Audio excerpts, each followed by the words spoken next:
What is up? What is up? What is up, guys? Good evening sa inyo lahat. Good morning, good afternoon, kung nasan man na kayo. So, tonight, punta tayo kay Mike Bomac kasi may install siyang upgrade sa kanyang Vespa GTV. Okay? Nakakuha siya ng, actually na-install niya na kagabi yung mga side mirrors, levers na itim, black levers, at saka bar end. Install na yung kagabi. Tonight, i-install naman natin yung kanyang exhaust. So nakakuha siya ng exhaust para sa kanyang Vespa, which is I believe it's Terminioni. So i-install yun tonight.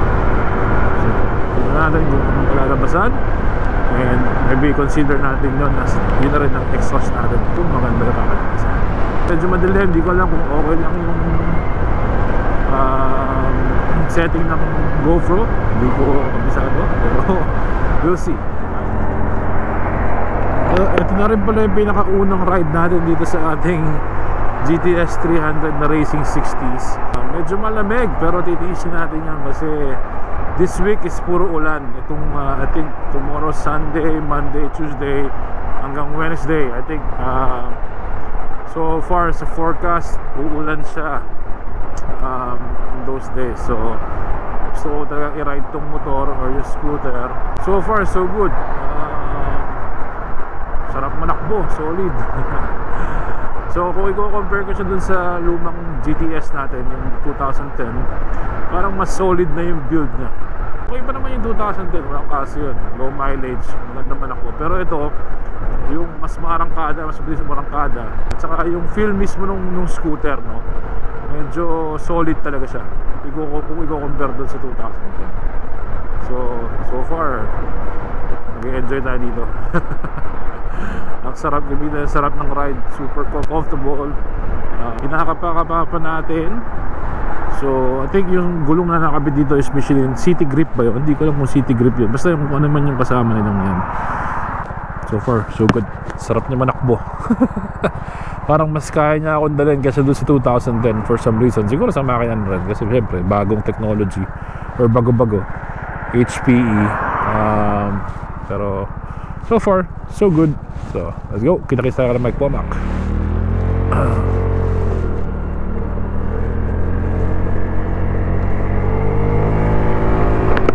Yes sir, sarap. Yes sir, dito na kami kay Mike Bomac. So ito, nagsisira na kami dito ng motor. Ito yung ano niya, ang daming dilemma tonight. So unang-una, yung exhaust kulang ng bracket.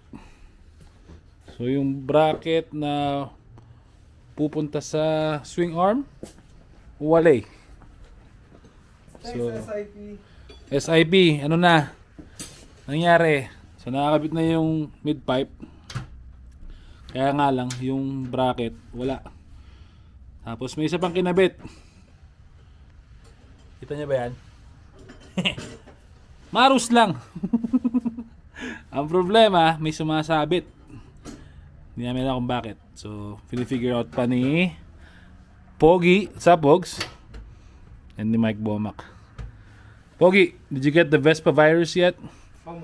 Almost? Naghahanap-hanap na to, guys. Maghahanap-hanap na to ng Vespa niya. So yun, tignan natin. Ito yung pangharap ng maaros ang Pogi, oh.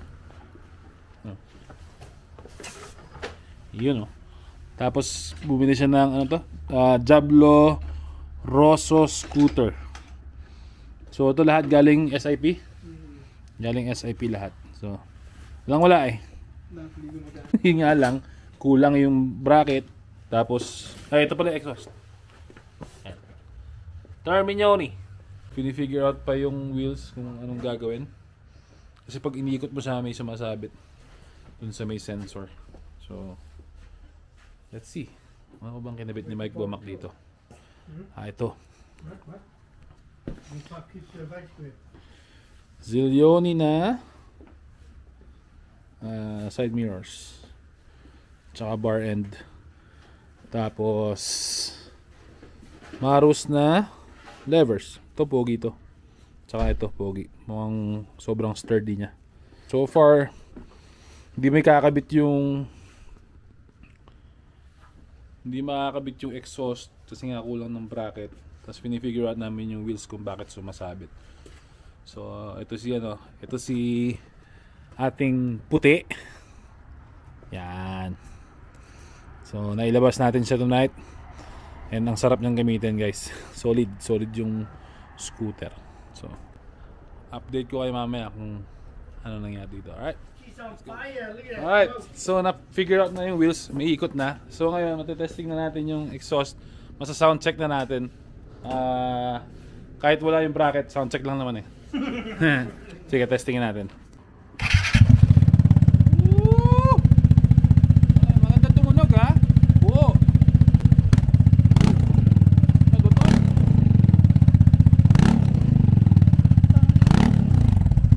Sold!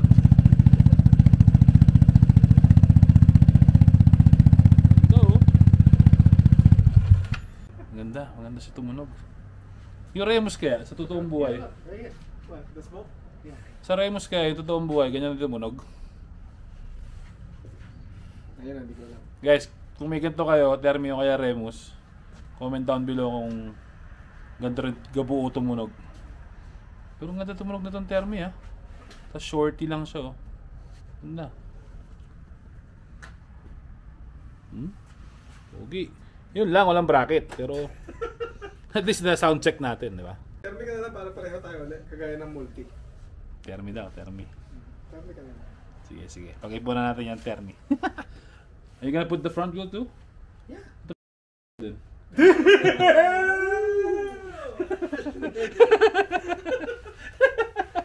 Alright. What do we need?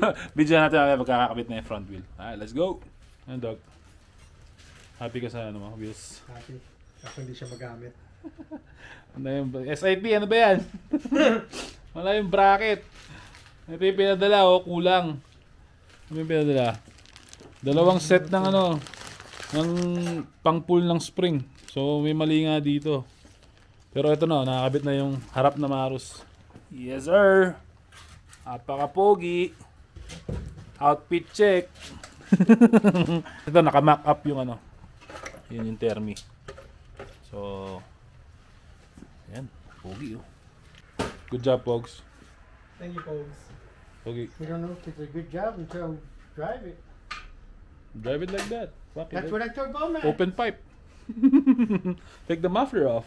Tighten it up. Walang-wala yung mga kaibigan natin. Bagay, si Bomac ganyan na magbuo yan eh. Swabe. You want to drive it hard? Huh? In the front. Which one? Here. Watch, go. Try it. My bad. May nakita pa siyang silencer daw. So, let's see.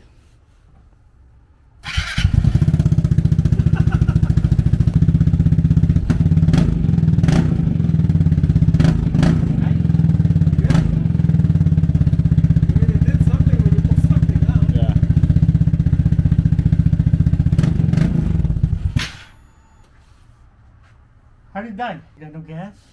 Why your gas light blinking? I have one I don't know more. what's wrong with it. Ain't no gas in it. But Pero yan, may natanggal pa siyang part. Oh. belongs in there. What is that? Tapos Buckle. It looks like it's a buckle for it. It looks heavy. umingay pa yung motor nun. yung yung baffle na yun. Just drive it like that. Alright, Oh. testing daw ng Like gulong. that? Yeah. Let's go. Testingin lang kung may sumasabit sa wheels o what.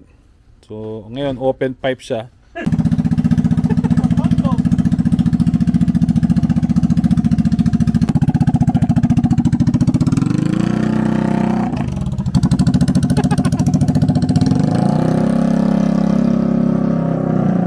Parang bangkang de motor, guys.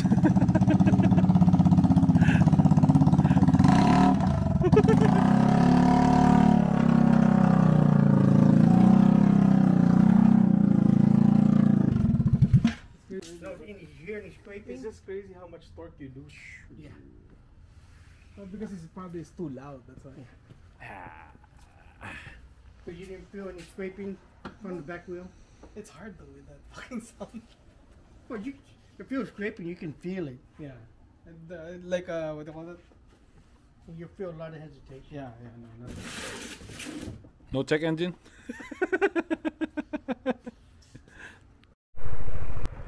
Alright, folks. Hi. We'll see you with your Vespa, okay? Okay, Doc. Congrats. Pogi, oh. Hindi magamit ang puto. Yun lang, di magamit. Kasi nga yung bracket wala. Pero ang pogi ng wheels, oh. Are you gonna put a custom plate? Alright. Uwi na tayo, guys. Tapos kikitain ko si Missy sa kanto. Kasi nandun sa kanila. Later, boys. So yun, napaka-pogi ng kinalabasan nung GTV ni Mike Bobak. Yun nga lang, sayang yung SIP hindi na ship yung ano, kulang na bracket na hindi makakabit yung ano, hindi makakabit yung exhaust. Ay. Kasi nga yung bracket papuntang swing arm wala. So hindi maikakabit. Kaya hindi magamit yung bike ngayon. Ayaw naman na ibalik ni Bomac yung ano, stock exhaust muna. So pero nakabit na yung wheels, na figure out na yung issue kanina na may sumasabit. So nilagyan na ng spacer. And okay naman. Pogi yun ng wheels, no, ng Marus. Pero meron akong wheels na nagustuhan eh. Yung 101 Factory ba yun? Nakita ko lang din sa ano, sa page ni TYR. 101 Factory wheels na parang CE28 siya. Parang Bok Racing na CE28. Yun ang itsura niya. So parang trip ko rin yung wheels na yun. Pero ang priority natin ngayon is side mirror and exhaust siguro. Gusto ko lang makita yung ano, kasi narinig ko kayo na idle ang ganun tumunog, buo yung terminoni.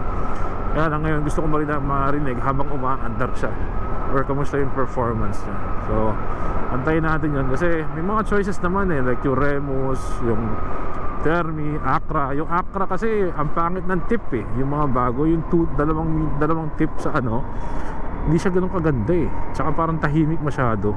Eh dito kasi sa Vegas importante medyo nadidinig ka ng ano, kasi ang daming medyo tangang driver dito sa Las Vegas eh. Kailangan nadidinig ka kahit pa paano, di ba? So ang sarap talaga itong i-ride, no, ng ating Racing 60s. Ayun, may police nga lang, hindi tayo makabira. Nangantay pa natin yung plaka. Pero naka-register naman to. Nasa atin naman lahat ng papeles, wala ng plaka. So pag walang plaka dito, madaling i-pull over. Yung i-random check ka. Pero wala naman, kompleto naman tayo sa papel, kaya hindi tayo kinakabahan. Sana mawala yung ulan para makapag-ride kami ng Mike this week or next week. Ayun. So kanina pala, pinaglalaroan ko yung ASR nito. Yung pala, pag naka-on yung ASR na symbol, naka-off siya. So the whole time na nire-ride ko siya, naka-off siya pala. Akala ko naka-on. So tinatry ko siyang i-off kanina. Yung pala, may na-search ako sa YouTube kay Robot na pwede kailangan mo i-calibrate yung ASR. So kinalibrate ko. Ngayon okay na siya. Ngayon naka-on yung ASR. So pag in-off, dapat ma-off siya. Ma-off na siya ng walang issue. So, iba rin naman dar pagka matay yung ASR yung traction eh. So iba yung delivery ng power. Mukhang makapit yung gulong ni Mike Bomac. Yung binili niyang Rosso Corsa na scooter. Makapit yun, mukhang magandang investment yun . Pero ubusin muna natin tong gulong natin bago tayo maghanap ng gulong na ipapalit. Pero kanina nung ni-roll lang niya doon sa may harap ng bahay nila, yung mga graba nagkapitan doon sa gulong eh. So alam mo makapit, diba? Saka malambot siya. So let's see. Alright guys, I guess I'll just end the vlog here. Salamat sa pagsama sa atin tonight, sa panood ng paggawa niya ng Vespa ni GTV ni Mike Bomac. Alright, shout out guys sa lahat ng ating subscribers, sa mga nanonood, sa mga tumatapos ng video. Maraming salamat sa inyo. Like, share, and subscribe po rin kayo guys para dumapit pa itong ating channel At tuloy-tuloy lang ang ating content, lalo na tapos sa Vespa ngayong medyo bago-bago pa siya.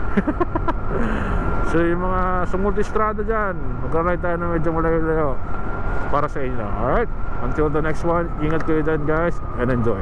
Let's go.